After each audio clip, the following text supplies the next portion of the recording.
আল্লাহ আপনাদের সময়গুলোকে সব ধরনের কল্যাণ ও ভালোবাসায় ভরিয়ে দিন।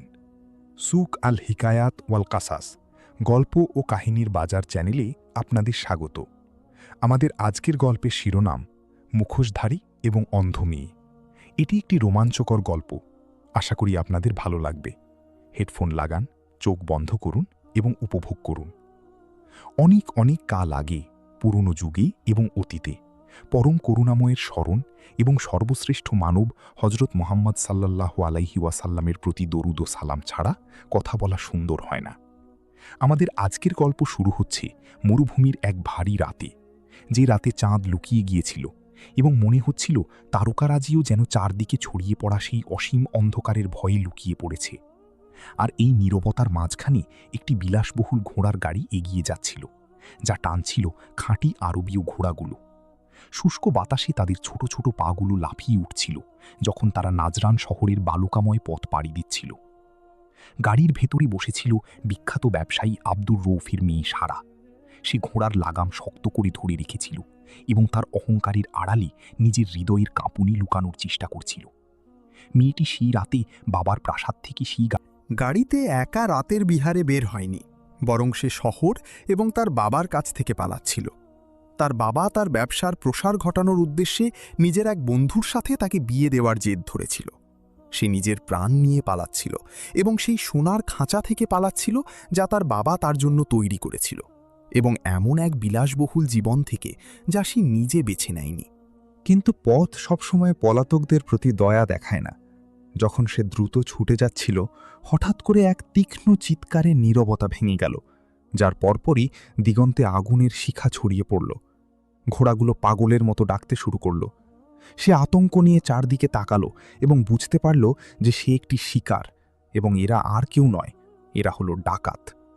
ঘোড়ার খুঁড়ের নিচ থেকে বালি উড়ে আসছিল এবং সারা তাদেরকে আরও দ্রুত চালানোর জন্য তাগিদ দিচ্ছিল। সে তাদের কাছে পাহাড়ের মাঝ দিয়ে পালানোর জন্য আরও গতি দাবি করছিল, কিন্তু ডাকাতরা তার জন্য ওঁত পেতেছিল। একদল লোক তার পথ আটকে দাঁড়ালো এবং ঘোড়ার গাড়িটিকে বাধ্য করল থেমে যেতে। এরপর তাদের মুখোশ পরা চেহারা এবং মশালসহ তাদের হাতে থাকা তলোয়ারগুলো দৃশ্যমান হল। মশালের আগুন এমনভাবে নাচছিল যেন সেগুলো জাহান্নাম থেকে বেরিয়ে আসা কোনো শয়তান। মুহূর্তের মধ্যে চোরেরা গাড়িটি ঘিরে ফেলল। তাদের মধ্যে একজন ঘোড়া থেকে নেমে তলোয়ার বের করে সারাকে গাড়ি থেকে নামতে বলল। এদিকে অন্যরাও দরজার উপর ঝাঁপিয়ে পড়ল এবং জায়গাটিতে আক্রমণ করে দরজা খুলল। সেখানে জামা কাপড় ও কিছু জিনিসপত্র ভর্তি বাক্স দেখতে পেল। তাদের একজন বলল, সে এখানে একা, এক চমৎকার শিকার, হে লোকেরা। সারা কেঁপে উঠল, কিন্তু সে এমন মেয়ে ছিল না যে সহজে হার মেনে নেবে। তাই সে যখন গাড়ি থেকে নামতে গেল, তখন নিজের পোশাক থেকে একটি ছোট খঞ্জর বের করল এবং তার সবচেয়ে কাছের চোরটির দিকে লাফিয়ে পড়ে তার কাঁধে আঘাত করল। তারপর বাকিদের মুখোমুখি হতে ঘুরল। তার শরীর কাঁপছিল, কিন্তু সে নিজেকে সামলে নিয়ে শক্ত হল এবং একটি যুদ্ধংদেহী ভঙ্গিতে দাঁড়ালো। সে সেই 3 ডাকাতকে স্বাগত জানালো, যারা তলোয়ার উঁচিয়ে তার দিকে ছুটে আসছিল। সে তার খঞ্জরটি দ্বিতীয় জনের দিকে ঘোরানোর আগেই তাদের একজন তার হাত নিষ্ঠুরভাবে চেপে ধরল এবং অন্যজন তাকে মাটিতে ধাক্কা দিয়ে ফেলে দিল। সে দ্রুত ও সহজেই পড়ে গেল, কিন্তু সে খুব দ্রুত উঠে দাঁড়ালো এবং মাটিতে পড়ে থাকা প্রথম জনের তলোয়ারটি তুলে নিয়ে নিজেকে রক্ষা করতে শুরু করল। কিন্তু তাদের বেশি সংখ্যক হওয়াটা তার জন্য অন্যায্য ছিল। কয়েক মুহূর্ত পরই এক বিশাল দেহের মানুষ তার দিকে এগিয়ে এলো, যার ডান হাতে ছিল তলোয়ার এবং বাম হাতে ছিল একটি মশাল। সারা তার মুখোমুখি হওয়ার আগেই লোকটি তাকে এমনভাবে আঘাত করল যে তার কোমরে এক গভীর ক্ষতের সৃষ্টি হল। পরিশেষে সে মশাল দিয়ে সারার মুখে আঘাত করল। সারা এক বিকট চিৎকার করেই জ্ঞান ও নড়াচড়া সম্পূর্ণ হারিয়ে মাটিতে লুটিয়ে পড়ল। ডাকাত সর্দার মাটিতে পড়ে থাকা সারার দেহের দিকে তাকালো এবং তার দিকে এগিয়ে গেল। সে তলোয়ার উঁচু করে মনে মনে বলল, তার মতো এক সুন্দরী তরুণীকে হত্যা করাটা লোকসান। ডাকাত সর্দার যখন জ্ঞান হারিয়ে ফেলা আহত মেয়েটির হৃদয়ে তলোয়ার দিয়ে আঘাত করতে উদ্যত হল, তখনই সে একটি চিৎকার শুনতে পেল। সে বুঝতে পারল এটা তার থেকে কয়েক মিটার দূরে। তারপর ঘোড়ার ডাক শোনা গেল এবং এরপর এমন এক চিৎকার যা মাটি কাঁপিয়ে দিল। সর্দার যা করছিল তা থামিয়ে দিল এবং শব্দের দিকে মাথা তুলল। সেখানে সে তার জীবনের সবচেয়ে ভয়ঙ্কর দৃশ্য দেখতে পেল। এক কালো মুখোশধারী দীর্ঘকায় অশ্বারোহী, যে একটি কালো আলখাল্লা পরা ছিল এবং নিজের চেহারা সম্পূর্ণ লুকিয়ে রেখেছিল। সে একটি কালো ঘোড়ার পিঠে বসে তার তলোয়ারের ডগায় মৃত্যু বহন করে তাদের দিকে ছুটে আসছিল। হঠাৎ করেই সে তাদের মাঝখানে নেমে এলো। তার হাতে থাকা তলোয়ারটি এক ভীতিকর শীতল আলোয় চমকাচ্ছিল। অল্প কয়েক মুহূর্তের মধ্যেই রাতটি লোহায় লোহায় আঘাতের শব্দ, মানুষের আর্তনাদ এবং সেই অশ্বারোহীর দ্রুত পদক্ষেপে ভরে উঠল, যার কাছে ভয় কোনো পথ খুঁজে পায়নি। অশ্বারোহীটি মুহূর্তের মধ্যেই ডাকাতদের ধরাশায়ী করতে সক্ষম হল এবং চতুরতার সাথে সর্দারের দিকে লাফিয়ে পড়ল। তার চোখ ছিল লাল জ্বলন্ত কয়লার মতো, যা অন্ধকারে জ্বলছিল। ডাকাত সর্দার নড়তে পারল না। সে তার জায়গায় জমে গেল। সে বুঝতে পারল তার শেষ সময় এসে গেছে। সে বলল, কেন তুমি এমন করছো হে মুখোশধারী? চলো আমরা লুটের মাল ভাগ করে নিই। কিন্তু অশ্বারোহী অত্যন্ত দ্রুত ও দক্ষতার সাথে তাকে এমন এক আঘাত করল যে সে পুরোপুরি জ্ঞান হারিয়ে ফেলল। এরপর সে শান্তভাবে সেদিকে ঘুরল যেখানে সারা পড়েছিল। সে সারার দিকে তাকালো এবং তার কোমরে ও মুখে থাকা ক্ষতের দিকে নজর দিল। এখানে সে সিদ্ধান্ত নিল যে সে তাকে কুলে তুলে নেবে এবং গাড়িতে রাখবে। এরপর তাকে নিয়ে শহরের দিকে রওনা হবে। সে গাড়িটিকে জ্বলন্ত উল্কাপিণ্ডের মতো দ্রুত চালিয়ে নিয়ে গেল, যাতে ভোরের আগেই শহরের সবচেয়ে অন্ধকার মুহূর্তে সেখানে প্রবেশ করতে পারে। তাকে তাড়িয়ে নিচ্ছিল সেই মেয়েটিকে বাঁচানোর এক অকৃত্রিম আকাঙ্ক্ষা, যাকে সে চেনে না এবং তার সম্পর্কে শুধু এটুকু জানে যে সে গুরুতর আহত। আর এসব তখন ঘটল যখন অর্ধচেতন ও জ্ঞানহীন অবস্থায় ডুবে থাকা মেয়েটির দৃশ্য তার হৃদয়কে ভারী করে তুলল। সময় তার পক্ষে ছিল না, কারণ তার শরীর জুড়ে থাকা ক্ষতগুলোই একমাত্র বিপদ ছিল না, বরং তার মুখে আগুনের দাগগুলো আরও ভয়ানক কিছু সংকেত দিচ্ছিল। সে শহরের পিছনের সরু গলি দিয়ে প্রবেশ করল, যেখানে কেউ তাকে দেখতে পাবে না, যতক্ষণ না সে একটি ছোট কাঠের দরজায় পৌঁছাল, যা প্রায় একটি বড় মসজিদের দেয়ালের সাথে মিশেছিল। সাথে সাথেই সে গাড়িটিকে মসজিদের পাশের একটি খালি আস্তাবলে লুকিয়ে রাখল। এরপর সে মেয়েটিকে দুহাতে কোলে তুলে নিল এবং একটি নির্দিষ্ট দরজার দিকে গিয়ে 3 বার কড়া নাড়ল, যে সংকেতটি কেবল একজন মানুষই জানে। দরজাটি ধীরে ধীরে খুলল এবং সাদা দাড়ি ও শান্ত চোখওয়ালা জ্ঞানী শায়েখ দাউদের চেহারা দেখা গেল, যার চোখে প্রজ্ঞা ও ধৈর্যের ছাপ ছিল। জ্ঞানী লোকটি মুখোশধারীর কোলে মেয়েটিকে দেখা মাত্রই তার চোখ কিছুটা আতঙ্কে বড় হয়ে গেল। তিনি নিচু গলায় বললেন, ওকে তাড়াতাড়ি ভেতরে নিয়ে এসো আধাম, ক্ষতস্থান থেকে রক্ত ঝরছে, হে আমার ছেলে। কিন্তু ও কে? আধাম ছোট ঘরটিতে প্রবেশ করে আহত মেয়েটিকে মসজিদের সাথে যুক্ত সেই কক্ষের বিছানায় শুইয়ে দিল। এই কক্ষটি সম্পর্কে এই মুখোশধারী অশ্বারোহী এবং জ্ঞানী দাউদ ছাড়া আর কেউ জানত না। আধাম কষ্ট করে শ্বাস নিতে নিতে একপাশে দাঁড়াল। তার হৃদয় ভয় পাচ্ছিল যে তার অবস্থা সম্পর্কে নিশ্চিত হওয়ার আগেই সেটি হয়তো থেমে যাবে। জ্ঞানী ব্যক্তি তার কাছে এলেন এবং তার পালস ও ক্ষতগুলো পরীক্ষা করতে শুরু করলেন। তারপর তিনি তার মাথা কিছুটা হেলিয়ে মাথায় আঘাতের চিহ্নটি দেখলেন। তিনি চরম উদ্বেগের সাথে মাথা তুলে বললেন, আমাদের ক্ষতস্থানটি বন্ধ করতে হবে এবং তার বিশ্রাম প্রয়োজন। সে অনেক রক্ত হারিয়েছে, তবে তার মাথায় আঘাতটি গুরুতর এবং এটাই আসলে আমাকে ভয় দেখাচ্ছে। তুমি ফজরের নামাজ পড়তে যাও, আর আমি প্রয়োজনীয় সব ব্যবস্থা করছি। আধাম ঘর থেকে বেরিয়ে যাওয়ার জন্য পিছনে সরে গেল।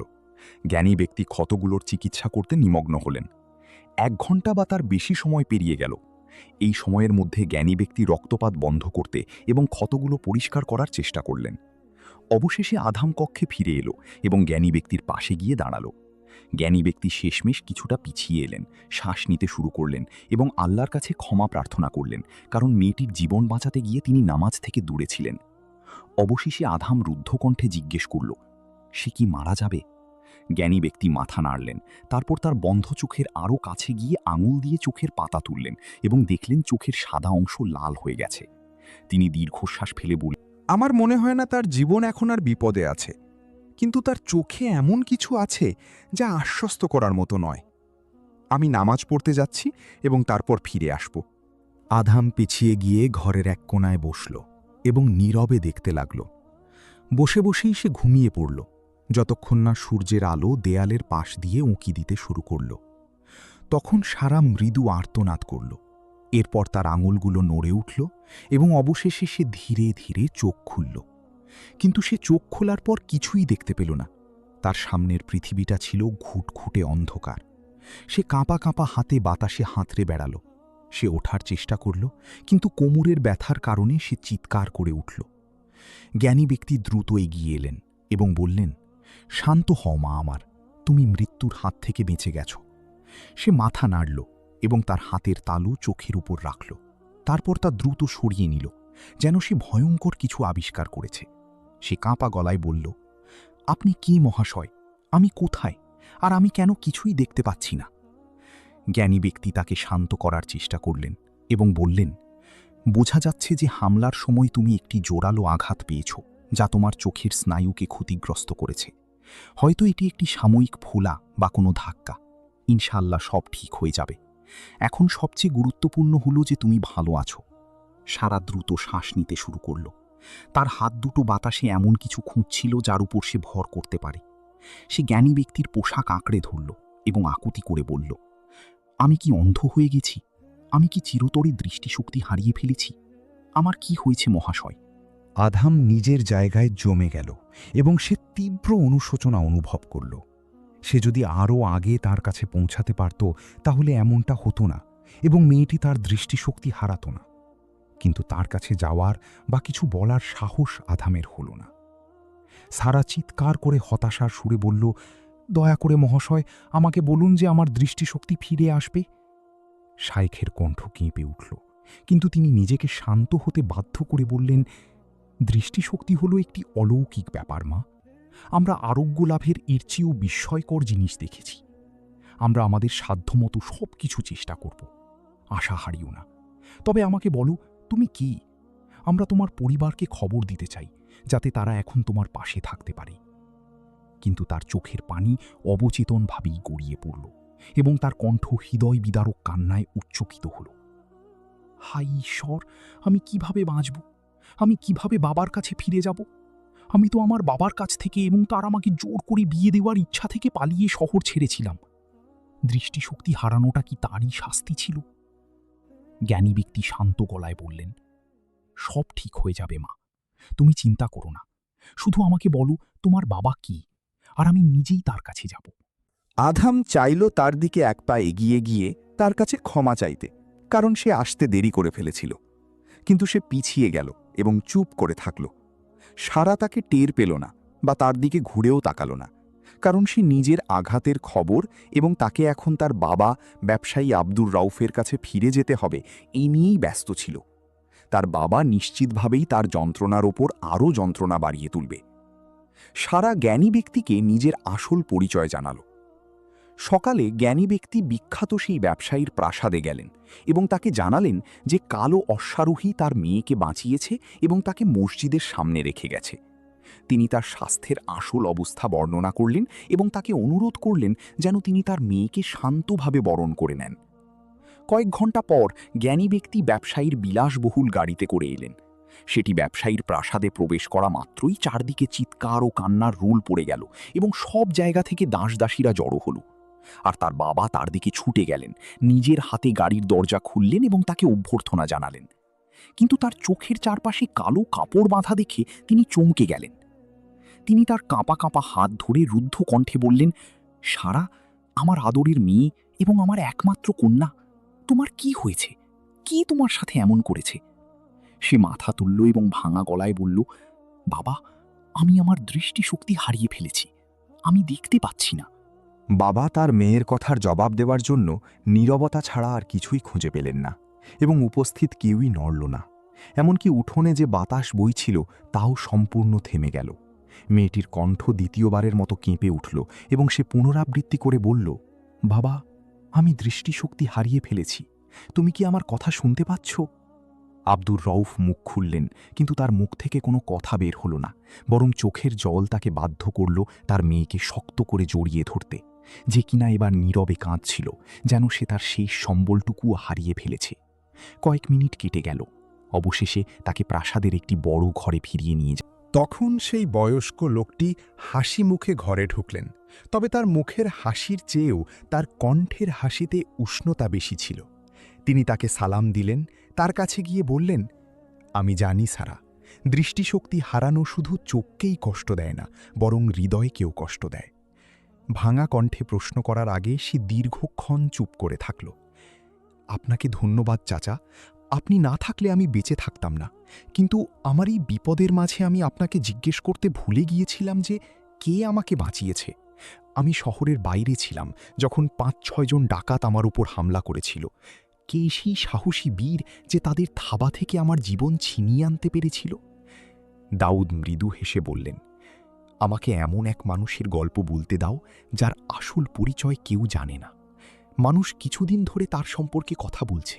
তাকে কালো অশ্বারোহী বলা হয়, এক মুখোশধারী অশ্বারোহী যে মানুষের চোখ ঘুমে ঢুলে পড়ার পর বেরিয়ে আসে। তার চেহারা বা নাম কেউ জানে না। সে উঁচু বাড়ির প্রাচীরের ওপর দিয়ে লাফ দেয় এবং এমন জায়গায় আবির্ভূত হয় যেখানে তার আসার কোনো আশা থাকে না। সে দুর্বলদের সাহায্য করে, দুর্নীতির বিরুদ্ধে লড়াই করে। মনে হয় যেন সে নিজেকে মানুষের সেবায় বিলিয়ে দিয়েছে। একদিন রাতে সে বাজার পরিদর্শনে বেরিয়েছিল। তখন সে দেখতে পেল একটি বিলাসবহুল গাড়ি যা এক সুন্দরী মেয়ে চালাচ্ছিল। গাড়িটি অন্ধকারের ডানাতলে দ্রুত বেরিয়ে যাচ্ছিল। সে সাথে সাথে তার ঘোড়ার দিকে ছুটল এবং দূর থেকে গাড়িটির পিছু নেওয়ার সিদ্ধান্ত নিল, এই ভয়ে যে তার কোনো ক্ষতি না হয়ে যায়। আর ঠিক তাই হলো। সেই অশ্বারোহী ডাকাতদের পরাস্ত করতে সক্ষম হলো এবং মেয়েটিকে আহত অবস্থায় পেল। সে মেয়েটিকে আমার কাছে নিয়ে এলো যাতে আমি তার যত্ন নিই। সারা তার কষ্ট গিলে ফেলে ফিসফিস করে বলল, আমি তাকে নিজে ধন্যবাদ জানাতে চাই। জ্ঞানী ব্যক্তি হেসে বললেন, যাই হোক, আমি তাকে বলবো। আর এখন আমি কি তোমার চোখ পরীক্ষা করতে পারি? জ্ঞানী দাউদ সারার চোখের ওপর থেকে কালো পট্টি খুলতে শুরু করলেন এবং তা পরীক্ষা করলেন। কিন্তু তিনি অবস্থার কোনো পরিবর্তন দেখতে পেলেন না। তিনি বুঝতে পারলেন যে মেয়েটি সত্যিই অন্ধ হয়ে গেছে। জ্ঞানী ব্যক্তি মেয়েটির কাঁধে হাত রাখলেন এবং বিদায় নেওয়ার অনুমতি চাইলেন। কিন্তু ব্যবসায়ী আব্দুর রৌফ জোর দিয়ে তার সাথে কথা বলতে চাইলেন এবং মেয়ের অবস্থার কথা জিজ্ঞেস করলেন। জ্ঞানী ব্যক্তি সত্যিটাই বললেন। এতে লোকটি ভীষণ রেগে গেল এবং বাচ্চাদের মতো কাঁদতে শুরু করল। জ্ঞানী ব্যক্তি লোকটিকে শান্ত করার চেষ্টা করলেন এবং তাকে বললেন, আলহামদুলিল্লাহ যে সে সুস্থ এবং বেঁচে আছে, আর আল্লাহ সব কিছুর ওপর ক্ষমতাবান। কিন্তু লোকটি দ্রুত বলে উঠল, ইস, সে যদি মরে যেত, এবং আর ফিরে না আসতো। আপনি বুঝবেন না শায়েক, সে মানুষের মাঝে আমার সম্মান ধুলোয় মিশিয়ে দিয়েছে। এমনকি আমার যে বন্ধুটি তাকে বিয়ে করতে চেয়েছিল, সেও আজ আমাকে জানিয়েছে যে সে আর বিয়েটা সম্পন্ন করতে চায় না। কি শায়েক এমন এক অন্ধ মেয়েকে বিয়ে করতে আসবে যে কিনা তার বাবার কাছ থেকে পালিয়ে যাওয়ার সাহস দেখিয়েছে এবং তার জন্য লাঞ্ছনা, অপমান ও কলঙ্ক বয়ে এনেছে? শায়েক অবাক হয়ে বললেন, এটাই কি আপনার একমাত্র চিন্তার বিষয়? যদি আপনার চাওয়া এটাই হয়, তবে আমি নিজে তার বিয়ের ব্যবস্থা করব এমন একজনের সাথে যে তার যোগ্য। ব্যবসায়ী শায়েখের দিকে সাহায্য চাওয়ার দৃষ্টিতে তাকালো এবং বলল, আপনি কি সত্যি আমার মেয়ের জন্য উপযুক্ত পাত্র খুঁজে পাবেন? আমি তাকে যত দ্রুত সম্ভব চাই শায়েক। আমি আমার মেয়েকে এইভাবে এবং এই অবস্থায় আর দেখতে পারছি না। শায়েক এক হাতের তালু দিয়ে অন্য হাতের তালুতে আঘাত করলেন এবং বললেন, লা হাওলা ওয়ালা কুওয়াতা ইল্লা বিল্লাহ।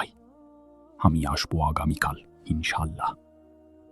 জ্ঞানী ব্যক্তি এমন এক অদ্ভুত বুদ্ধি মাথায় নিয়ে চলে গেলেন যে তিনি নিজেই তাতে মুচকি হাসলেন। কয়েক মিনিট পর শায়েক তার ঘরে বসে আদামের দিকে তাকিয়েছিলেন। এক মুহূর্ত ভাবার পর সে মাথা তুলে শায়েখের দিকে তাকালো এবং বলল, আপনি কি আমাকে নিয়ে ঠাট্টা করছেন শায়েখ? শায়েখ না সূচক মাথা নেড়ে বললেন, তুমি আমার ছেলের মতো আধাম, আর আমি তোমাকে এমন একজনের সাথে বিয়ে দিতে চাই যে ওই কালো অশ্বারোহীর যোগ্য, যে কিনা একা হাতে অনেক ডাকাত ও চোরকে শেষ করে দিয়েছে। আধাম তার মুখোশ খুলে নিজের পোড়া ও বিকৃত চেহারা বের করল। সে রুক্ষ গলায় বলল, পুরো শহরে কে তার মেয়েকে আমার মতো এক পোড়া মুখো ছেলের সাথে বিয়ে দিতে রাজি হবে? জ্ঞানী ব্যক্তি বললেন, সারা, সেই অনিন্দ সুন্দরী মেয়েটি। তার একটি খুব ভালো মন আছে এবং সে তোমাকে মেনে নেবে। আধাম হেসে বলল, সে অন্ধ। শায়েক এক মুহূর্ত চুপ থাকলেন এবং বললেন, অনেক কারণ আছে, আর সবচেয়ে বড় কারণ হলো ভাগ্য হে বৎস, নিয়তি। তুমি এখন বিয়ের বয়সে পৌঁছেছ এবং যেদিন তুমি তাকে এখানে নিয়ে এসেছিলে, আমি তোমার চোখে তার প্রতি মুগ্ধতা দেখেছি। সে এক স্বাধীন মেয়ে যে তার বাবার শিকলে বন্দী হয়ে বাঁচতে অস্বীকার করে। তার বাবা তাকে নিজের কলঙ্ক মনে করে এবং সে কেবল নিজেকে এবং নিজের চাওয়াকেই বড় করে দেখে। আর মেয়েটি তার জীবনের জন্য তোমার কাছে ঋণী। তুমি যদি সব দিক থেকে বিষয়টি নিয়ে ভাবো তবে তুমি সন্তুষ্ট হবে এবং দেখতে পাবে যে সেই তোমার জন্য সবচেয়ে উপযুক্ত মেয়ে। আধাম বলল, কিন্তু তার বাবার কি হবে? সে কিভাবে তার মেয়েকে আমার মতো একজন মানুষের সাথে বিয়ে দিতে রাজি হবে? আর যদি সে জানতে পারি যে আমি একটি বিকৃত দানব? শায়েক বললেন, থামো আধাম, এসব কথা বলা বন্ধ করো। তুমি একজন ভালো মানুষ হে যুবক, তোমার অন্তর কল্যাণ ও ভালোবাসায় পূর্ণ। তুমি কেন নিজেকে ভালোবাসো না? আর কতদিন তুমি নিজেকে এভাবে বন্দি করে রাখবে? আমি সব কিছুর দায়িত্ব নেব, তুমি শুধু আমাকে বলো যে তুমি রাজি। আধাম কিছুক্ষণ চুপ থেকে বলল, তবে আমি তাকে ততক্ষণ পর্যন্ত বিয়ে করব না যতক্ষণ না সে আমার পুরো গল্প জানবে এবং জানবে যে কালো অশ্বারোহী আর সেই পোড়ামুখো ছেলেটি একই মানুষ। শায়েক হাসলেন এবং বললেন, ঠিক আছে, তাহলে তুমি নিজেই তাকে বললে কেমন হয়? অবাক হওয়ার ছাপ আধামের মুখে ফুটে উঠল। শায়েক বলে চললেন, তুমি আগামীকাল আমার সাথে যাবে। আমি মেয়েটিকে এবং তার বাবাকে বলবো যে তুমি আমার সহকারী। এটি হবে তার কাছাকাছি যাওয়ার একটি সুযোগ এবং সেও তোমার কাছাকাছি আসতে পারবে। আধাম নিজের ভেতরে আনন্দ অনুভব করল। সে হাসল এবং শায়েকের কথায় রাজি হল। সকাল তার প্রথম আলোর রেখা শহরের মিনার ও গম্বুজগুলোতে ছড়িয়ে দিতে না দিতেই আধাম শায়েক দাউদের ঘরের পাশের একটি সাধারণ ঘরের আয়নার সামনে দাঁড়িয়েছিল। সে নিজের মুখের মুখোশটি ঠিক করছিল, যাতে সে নিশ্চিত হতে পারে যে তার পরিষ্কার চোখ দুটি ছাড়া মুখের আর কিছুই দেখা যাচ্ছে না। সে শক্ত হয়ে দাঁড়িয়েছিল এবং নিজের পোশাক গুছিয়ে নেওয়ার চেষ্টা করছিল। এদিকে তার বুক এমন জোরে ধড়ফড় করছিল যা সে আগে কখনো অনুভব করেনি। মনে হচ্ছিল যেন সে কোনো যুদ্ধক্ষেত্রে যাচ্ছে, তবে সে জানি না যে এই যুদ্ধটা শত্রুদের সাথে নাকি নিজের নিয়তির সাথে, যে নিয়তি থেকে সে সবসময় পালিয়ে বেরিয়েছে। শায়েক তার প্রজ্ঞাপূর্ণ চোখ নিয়ে তার দিকে তাকাতে তাকাতে ভেতরে ঢুকলেন এবং এই যুবকের অবস্থা দেখে হাসলেন, যে কিনা আগে কখনো আয়নার সামনে দাঁড়াতে পছন্দ করত না। কয়েক মিনিট পর দুজন ব্যবসায়ী আব্দুর রৌফের প্রাসাদের গেটে এসে পৌঁছালো। তারা প্রশস্ত হল রুমে ঢুকলেন, যেখানে সারার বাবা তাদের অভ্যর্থনা জানালেন। তিনি বলতে শুরু করলেন যে তার মেয়ে আজ খাবার খেয়েছে এবং নিজের নতুন অবস্থার সত্যতা মেনে নিতে শুরু করেছে। আর যখন ব্যবসায়ী সেই অচেনা মুখোশধারী শঙ্করকে জিজ্ঞেস করলেন, তখন শায়েক উত্তর দিলেন যে এটি তার বিশেষ সহকারী আধাম এবং সে এমন একজন মানুষ যার ওপর তিনি অনেক বিশ্বাস রাখেন। সত্যি বলতে ব্যবসায়ী মুখোশের ব্যাপারে তেমন কোনো পাত্তা বা মন্তব্য করলেন না। তার মনে পড়ে গেল যে এই ছেলেটি নিশ্চয়ই সেই পোড়ামুখো ছেলেটি, যে কিনা কয়েক বছর ধরে শায়েখের কাছে থাকে। অবশেষে শায়েক মেয়েটিকে একটি উপযুক্ত জায়গায় দেখার অনুরোধ করলেন। বাড়ির মালিক একজন দাসীকে উপরে গিয়ে সারাকে বাগানে নিয়ে আসার নির্দেশ দিলেন। মাত্র কয়েক মিনিটের মধ্যেই সে সাগরের মতো নীল রঙের একটি পোশাকে বাগানে এসে বসল। তার চোখের ওপর একই রঙের কাপড়ের পট্টি বাঁধা ছিল। তাকে চমৎকার দেখাচ্ছিল। তার অনন্য চেহারা তার সৌন্দর্য আরও বাড়িয়ে দিয়েছিল। শায়েক দাউদ বসলেন এবং তাকে বললেন, আমি আজ তোমার অবস্থা দেখে খুব খুশি মা। আমি তোমার মুখে আলো ও আনন্দ দেখতে পাচ্ছি। সারা বলল, সব কৃতিত্ব আপনার মহাশয়। আপনার সুন্দর কথাগুলো না থাকলে আমি ঘুম বা শান্তি কিছুই পেতাম না। আল্লাহ আপনাকে আমার পক্ষ থেকে উত্তম প্রতিদান দিন। আমাকে বলা হয়েছে যে আপনার সাথে আপনার বিশেষ সহকারী এসেছেন। সে কথা বলছে না কেন? শায়েক হাসলেন এবং বললেন, সে শুধু একটু লাজুক। এই যুবকটি আমার সহকারী। সে অত্যন্ত বিশ্বস্ত একজন মানুষ। সারা কিছুই বলল না, শুধু মুচকি হাসল। এরপর শায়েক তার কথা চালিয়ে গেলেন এবং গম্ভীর স্বরে বললেন, সত্যি কথা হলো মা, আমি আজ তোমার কাছে এসেছি সেই কালো অশ্বারোহীর গল্পটা শেষ করতে, জানিয়ে গতকাল তোমাকে সামান্য বলেছিলাম। এই যুবকটি শুধু একজন সহকারী নয়, সেই হলো সেই কালো অশ্বারোহী। মেয়েটির চোখে মুখে বিস্ময় ও চমক ফুটে উঠল। সে হঠাৎ করে মাথা তুলল, যেন সে তার চোখ দিয়ে এমন কিছু দেখার চেষ্টা করছে যা ভাগ্য তাকে দেখাতে দেয়নি। লোকটি দ্রুত তার কথা চালিয়ে গেলেন এবং বললেন, কালো অশ্বারোহী তোমার জীবন বাঁচিয়েছে মা। সে তোমাকে বিয়ে করতে চায়। অবশ্যই তোমার এটি গ্রহণ বা প্রত্যাখ্যান করার স্বাধীনতা আছে, তবে এমন কিছু বিষয় আছে যা তোমার আগে জানা উচিত, এবং সে জোর দিয়ে বলেছে যে সে নিজেই তোমাকে সেগুলো বলবে। আধাম গভীরভাবে শ্বাস নিল এবং একটু এগিয়ে এলো। তার কাছে এক মুহূর্তের জন্য মনে হলো যেন পৃথিবী তার অপেক্ষায় নিস্তব্ধ হয়ে আছে। অবশেষে সে নিজের সম্পর্কে বলতে শুরু করল।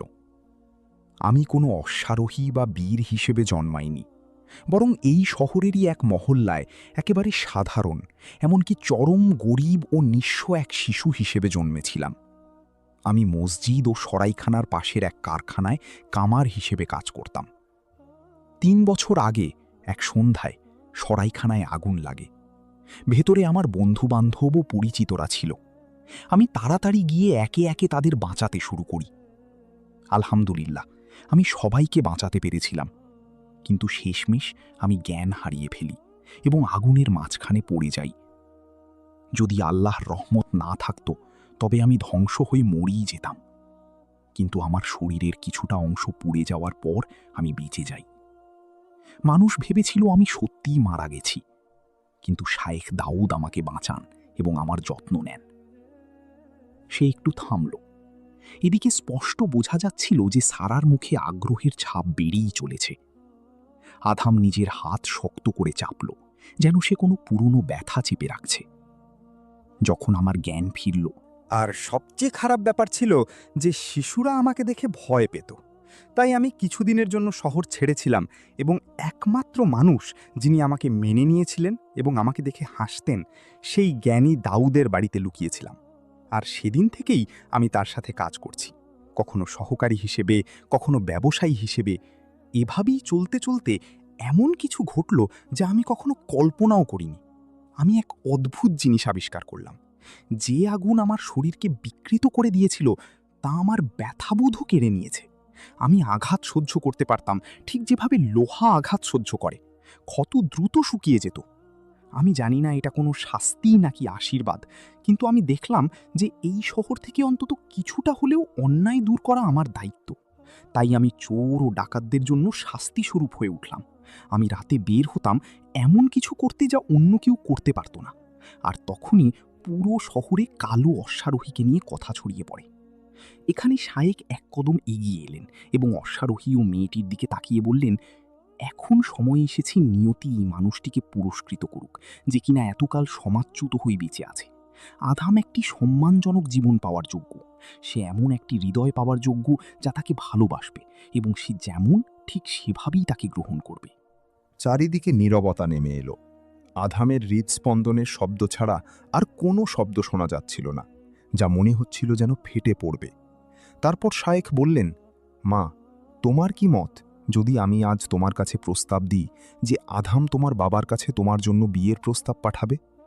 মেয়েটি মাথা তুলল এবং বলল, আমাকে কি কালো অশ্বারোহী প্রস্তাব দিচ্ছে নাকি পোড়ামুখো ছেলেটি? আর আমি অন্ধ না হলে কি সে আমাকে বিয়ের প্রস্তাব দিত? এখানে আধাম দৃঢ়তার সাথে বলল, না, আল্লাহর কসম, এটা কেবল নিয়তি এবং সেই হৃদয় যা তোমার সাথে জুড়ে গেছে। সারা শান্তভাবে বলল, একজন মানুষ আমার জীবন বাঁচিয়েছে এবং আমার কাছে নিজের সত্যটা প্রকাশ করেছে, আর আমি মানুষের চোখে কেবল এক অন্ধ মেয়ে যে বাড়ি থেকে পালিয়ে তার বাবার জন্য কলঙ্ক বয়ে এনেছে। আমি প্রত্যাখ্যান করার কি? আধাম তার কথার মাঝের বিদ্রুপের সুরটি লক্ষ্য করল।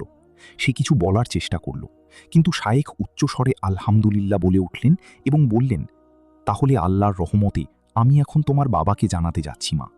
অবশ্যই কেউ জানবে না যে সেই কালো অশ্বারোহী। সে শুধু আমার ভালো সহকারী এবং তার নাম আধাম। শায়েখ সাথে সাথে ব্যবসায়ীর কাছে গিয়ে তাকে জানালেন যে তিনি তার মেয়ের জন্য উপযুক্ত পাত্র খুঁজে পেয়েছেন। এদিকে আধাম এগিয়ে গিয়ে তার হবু বধূকে বলল, কখনো কি এমন দিন আসবে যখন তুমি তোমার এই সম্মতির জন্য অনুশোচনা করবে?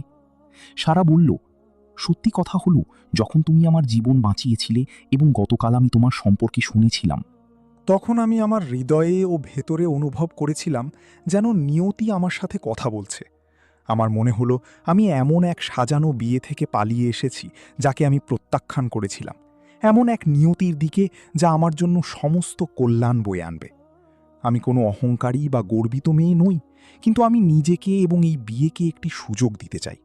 আমি তোমার চরিত্র বা ধর্মে কোনো ত্রুটি ধরতে পারবো না, কারণ তুমি শায়েখ দাউদের কাছে বড় হয়েছ এবং তার পক্ষ থেকেই এসেছ। আমি তোমাকে বিয়ে করতে রাজি, হে কালো অশ্বারোহী। সে জীবনে প্রথমবার দৃঢ়তার সাথে মাথা তুলল এবং তার চোখের হাসিতে তা ফুটে উঠল। এদিকে সারার মুখে লজ্জার আভা দেখা গেল। সে অনুমতি চেয়ে উঠে দাঁড়ালো এবং হাতের লাঠিতে ভর দিয়ে হেঁটে চলে গেল। ভেতরে শায়েখ দাউদ ব্যবসায়ীকে রাজি করাতে সক্ষম হলেন যে সে যেন তার মেয়েকে তার বিশেষ সহকারী আধামের সাথে বিয়ে দেওয়ার অনুমতি দেয়। যদিও ব্যবসায়ী তার মেয়েকে এই সমাজচ্যুত ছেলের সাথে বিয়ে দেওয়ার ব্যাপারে আপত্তি করেছিলেন, কিন্তু তিনি দেখলেন যে তার মেয়ের হাত থেকে মুক্তি পাওয়ার এটাই একমাত্র উপায়, যে মেয়ে তার জন্য কলঙ্ক বয়ে এনেছে এবং ব্যবসায়ীদের কটু কথা শোনার কারণ হয়েছে। পরের দিনগুলো কাটতে লাগলো এবং শহরের আলোচনা থামল না। কাছের এবং দূরের সব পাড়ায় খবর ছড়িয়ে পড়ল যে শায়েখ দাউদের সহকারী হিসেবে কাজ করা সেই পোড়ামুখ ছেলেটি বিয়ের প্রস্তাব নিয়ে গেছে ব্যবসায়ী আব্দুর রৌফের মেয়ের কাছে, যাকে নিয়ে মানুষ অনেক আলোচনা করত। তারা খুব বেশি মন্তব্য করল না, দলীয় না, কারণ এটা পোড়া চামড়ার এক ছেলে আর ও অন্ধ এক মেয়ে যে তাকে দেখতে পাবে না। একই সময়ে সারা প্রতিদিন সকালে বাগানে বসে কাজের মেয়েদের শব্দ এবং ফুলে পানি দেওয়ার শব্দ শুনত। সে অপেক্ষা করত শায়েখ দাউদ আসবেন এবং তার সাথে আধামকে নিয়ে আসবেন। সে আর আগের সেই ভেঙে পড়া মেয়ে ছিল না, বরং তার কণ্ঠস্বরে এমন কিছু ফুটে উঠেছিল যা প্রশান্তির কাছাকাছি ছিল, কিংবা বলা যায় এক লাজুক আনন্দের কাছাকাছি, যা সে তার হারানো দৃষ্টির আড়ালে লুকিয়ে রেখেছিল। অন্যদিকে আধাম প্রতিদিন ব্যবসায়ীর প্রাসাদের বড় দরজার সামনে এসে দাঁড়াত, আর তার ভেতরের কিছু একটা তাকে কুড়ে কুড়ে খাচ্ছিল। মনে হচ্ছিল যেন দুই আনন্দের মাঝে এক লড়াই চলছে। এক আনন্দ এই যে নিয়তি শেষমেশ তার দিকে তাকিয়ে হেসেছে, আর অন্য আনন্দ হলো যে সে তাকে গ্রহণ করেছে, তাকে না দেখি। প্রতিবার সারা যখন বসত, সে আধামের কণ্ঠস্বরের, তার কথা বলার ধরন এবং তার শান্ত স্বভাবের আরও কাছাকাছি যাওয়ার চেষ্টা করত, যা সে আগে আসা কোনো পাত্রের মধ্যেই পায়নি। আধাম তাকে বাজার সম্পর্কে এবং সেই মানুষদের সম্পর্কে গল্প শোনাত, যাদের সে সাহায্য করেছিল তারা তাকে চেনার আগেই। সে ভাবত যে সে তাকে কেবল বিনোদনমূলক গল্প শোনাচ্ছে, অথচ সারা এমনভাবে শুনত যেন সে তার কথার মাঝখান থেকে তার চেহারার বৈশিষ্ট্যগুলো মনে গেঁথে নিচ্ছে। যখন মেয়েরা নিজেদের মাঝে কথা বলা বলি করত, তখন বেশিরভাগই সারার প্রতি করুণা দেখাত এবং খুব অল্প কয়েকজন তাকে ঈর্ষা করত, কিন্তু কোনো দলই পুরো সত্যটা জানত না। অন্যদিকে শায়েখ দাউদ বাবার মতো এদিক ওদিক ছুটোছুটি করছিলেন, নিজের পকেট থেকে খরচ করছিলেন এবং কাজ বন্টন করছিলেন, এমনভাবে যে সবাই ভাবল বিয়েটা বোধ হয় তারই কোনো ছেলের। প্রস্তুতি শুরু হয়ে গেল এবং সেই রাতগুলো আধাম ও সারার জীবনের সবচেয়ে সুখ ও আনন্দের রাত হিসেবে পরিচিত হল। ব্যবসায়ী তার মেয়েকে রাজকন্যার মতো সাজানোর জন্য জেদ ধরলেন এবং সবচেয়ে দামি দোকানগুলো থেকে বিলাসবহুল কাপড় ও সোনার গয়না আনালেন। একদিন সকালে দাসীরা যখন দোতলার পর্দাগুলো তুলছিল, তখন একজন কাজের মেয়ে সারার কাছে এসে বলল, আমার মালকিন, মনে হচ্ছে আপনি এখানে খুব সুখে আছেন। সারা এক অকৃত্রিম হাসি দিয়ে বলল, তুমি কি জানো, কখনো কখনো সুখের জন্য চোখের প্রয়োজন হয় না, নিজের হৃদয়ের কথা শোনাই যথেষ্ট। আমাকে জানালার কাছে নিয়ে চলো, আমি পাখিদের ডাক শুনতে চাই। সত্যি, দাসীর সাহায্যে সারা জানালার দিকে এগিয়ে গেল এবং বাগানের বিভিন্ন শব্দ শোনার জন্য দাঁড়িয়ে রইল। সে দূর থেকে আসা ঘোড়ার খুঁড়ের শব্দ শুনছিল। হয়তো সে কল্পনা করছিল যে আধাম আসছে। কিন্তু সে ভুলবশত এক পা এগিয়ে ফেলল এবং এক মুহূর্তে কোনো অজানা কারণে তার ভারসাম্য নষ্ট হয়ে গেল। হয়তো পানি দেওয়ার কারণে মেঝে ভিজে ছিল, অথবা হয়তো নিয়তি তাকে আবারও পরীক্ষা করতে চেয়েছিল। সে হোঁচট খেল, চিৎকার করে উঠল এবং দোতলা থেকে বাগানের মাটিতে পড়ে গেল।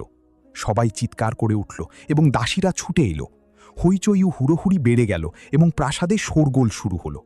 সারা এত জোরে আছাড় খেয়ে পড়ল যে সে জ্ঞান হারিয়ে ফেলল। অনেক দীর্ঘ সময় সে জ্ঞান ও অজ্ঞান অবস্থার মাঝে পার করল। শায়েখ দাউদ তাকে দেখতে এলেন, আর যখন সে সন্ধ্যায় চোখ খুলল, তখন এক চমকপ্রদ ঘটনা ঘটল। সে কাঁপা কাঁপা গলায় চিৎকার করে উঠল, আমি দেখতে পাচ্ছি, আমার দৃষ্টিশক্তি ফিরে এসেছে।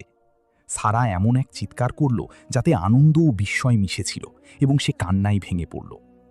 এদিকে ব্যবসায়ী আব্দুর রউফ এমনভাবে ঘরে ঢুকলেন যেন তিনি হারিয়ে যাওয়া কোনো গুপ্তধন ফিরে পেয়েছেন। কিন্তু ঘরের বাইরে আধাম হতবাক হয়ে দাঁড়িয়েছিল।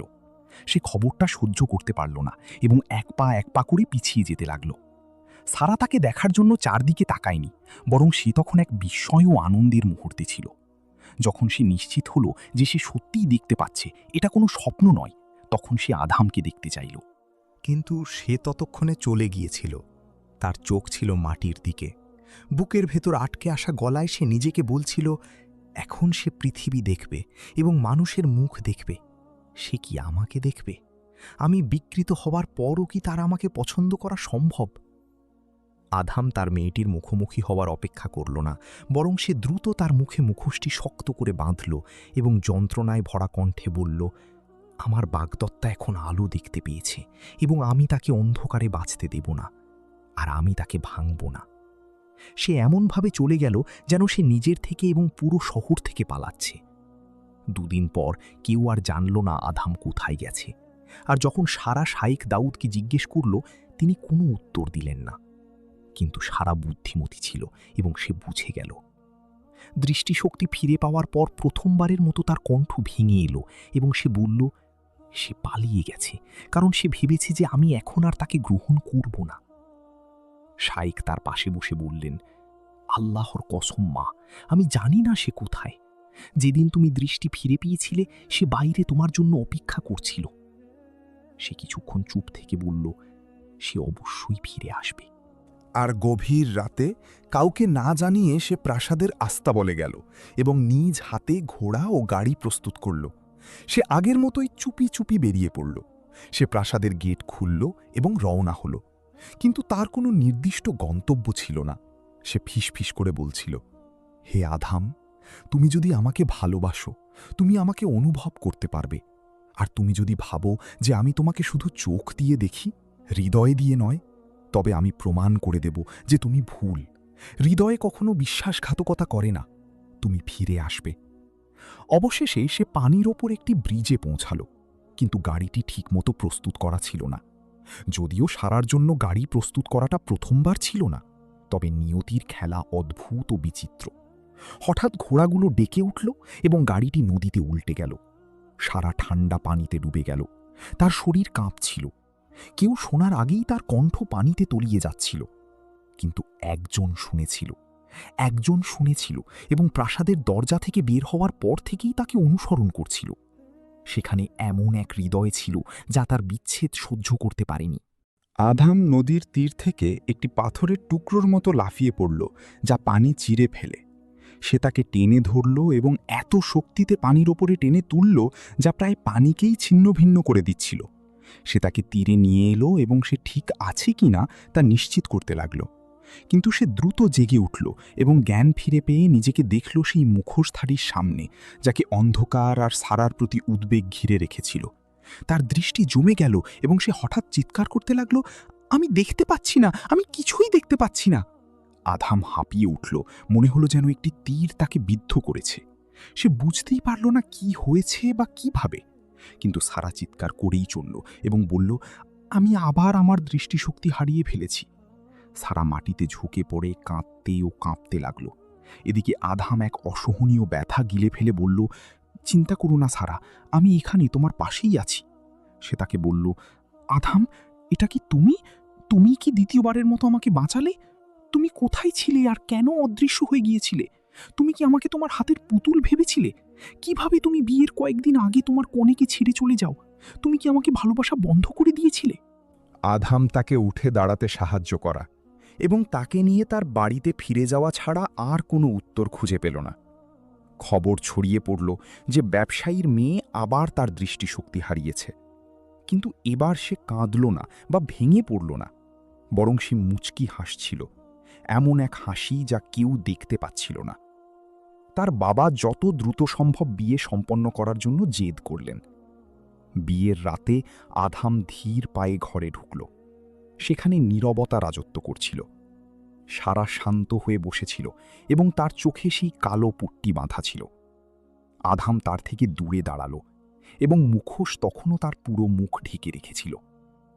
সারা মৃদু গলায় বলল, হে আধাম, তুমি দরজার কাছে দাঁড়িয়ে আছো কেন? কাছে এসো, আমরা তো এখন স্বামী স্ত্রী। আধাম এগিয়ে গেল, কিন্তু সে থেমে গিয়ে ভাঙা কণ্ঠে বলল, সারা, তুমি তো জানো যে আগুন আমার মুখে কোনো সুন্দর কিছু অবশিষ্ট রাখেনি। তুমি যদি এখন দেখতে পেতে, হয়তো তুমি এই মুহূর্তের জন্য আফসোস করতে। সারা হাসল এবং তার দিকে হাত বাড়িয়ে দিল। সে কাছে গিয়ে তার সামনে বসল এবং ইতস্তত করে হাত তুলে নিজের মুখ থেকে মুখোশটি সরিয়ে ফেলল। প্রথমবারের মতো পোড়া দাগগুলো স্পষ্ট এবং ভয়ানকভাবে দেখা যাচ্ছিল। কিন্তু সে চুপচাপ তার প্রতিক্রিয়ার অপেক্ষায় রইল, যদিও সে জানত যে সে দেখতে পায় না। সারা হাত বাড়ালো এবং আঙুল দিয়ে তার মুখ স্পর্শ করতে শুরু করল। তার হাত সেই দাগগুলো ও পুরনো ক্ষতগুলোর ওপর দিয়ে খুব আলতোভাবে ঘুরে এলো। সে সরে গেল না এবং তার মুখে কোনো অস্বস্তির চিহ্নও দেখা গেল না। আধাম বলল, তুমি কি এই দাগগুলো অনুভব করতে পারছো? এটাই আমার আসল চেহারা, যা আমি লুকিয়ে রাখতাম। সারা তার হাত ধরল এবং বলল, আমি কোনো বিকৃতি অনুভব করছি না আধাম, বরং আমি এমন একজন মানুষকে অনুভব করছি যে অন্যদের বাঁচাতে নিজেকে উৎসর্গ করেছে। এই দাগগুলোই তোমাকে সেই অশ্বারোহী বানিয়েছে যাকে আমি ভালোবেসেছি। আমি তোমাকে আমার হৃদয় দিয়ে দেখি, আর আমার হৃদয় তোমার মাঝে এমন এক মহৎ মানুষকে দেখে যার কোনো খুঁত নেই। আধাম নীরবে কেঁদে ফেলল এবং সে জীবনে প্রথমবারের মতো অনুভব করল যে সে যেমন ঠিক সেভাবেই সে গৃহীত। তারপর সারা তার দিকে তাকালো এবং বলল, হে আধাম, একটি গোপন কথা আছে যা আমি তোমাকে বলিনি। যখন আমি নদীতে পড়ে গিয়েছিলাম তখন আমি আমার দৃষ্টিশক্তি হারাইনি। আধাম হতবাক হয়ে একটু পিছিয়ে গেল, তারপর বলল, তুমি কি বলছো? সারা তার চোখ থেকে পট্টি খুলে ফেলল এবং পরিষ্কার চোখ নিয়ে তার দিকে তাকালো। চোখে পানি নিয়ে সে বলল, আমি শুধু তোমাকে প্রমাণ করতে চেয়েছিলাম যে আমি শুধু তোমাকেই চাই। এমন নয় যে আমি বাধ্য বা অন্ধ বলে। আমি এখন তোমার মুখ দেখতে পাচ্ছি, হে আধাম, আর আমি সন্তুষ্ট। আমি তোমাকে আমার সারা জীবনের স্বামী হিসেবে পেয়ে সন্তুষ্ট। আধাম কিছুই বলল না, বরং তার হাত শক্ত করে ধরল। সে বুঝতে পারল যে নিয়তি অবশেষে তার সব বছরের কষ্টের প্রতিদান দিয়েছে এমন এক হৃদয় দিয়ে, যে হৃদয়ে চেহারার আগে সততা দেখে। আর শেষে আমরা বলি, এটি এক অশ্বারোহীর গল্প, যাকে আগুন তার শিখা দিয়ে পুড়িয়ে দিয়েছিল, তাই সে আড়ালে চলে গিয়েছিল। আর এমন এক সুন্দরীর গল্প, নিয়তির হাত যার দৃষ্টি কেড়ে নিয়েছিল, তবুও সে ভালোবাসার পথ হারায়নি। তারা অন্ধকারের মেহেরাবে বিশ্বস্ততার শপথ নিয়েছিল। তাদের ভালোবাসা ধৈর্য ও আত্মত্যাগের মাঝে প্রস্ফুটিত হয়েছিল। আর এই গল্পের শেষটা হলো এক প্রতিশ্রুতি ও বিশ্বস্ততা, যখন আন্তরিকতাই ক্ষতের নিরাময় হয়ে উঠল। তাদের কাছে ভালোবাসা মানে কোনো বিশ্বাসঘাতক চোখের দৃষ্টি ছিল না, বরং তা ছিল অন্তর্নিহিত দৃষ্টি, এমন এক আত্মার দৃষ্টি যা রক্ষা করে। গল্প শেষ হলো, গল্প শেষ হলো, গল্প শেষ হলো।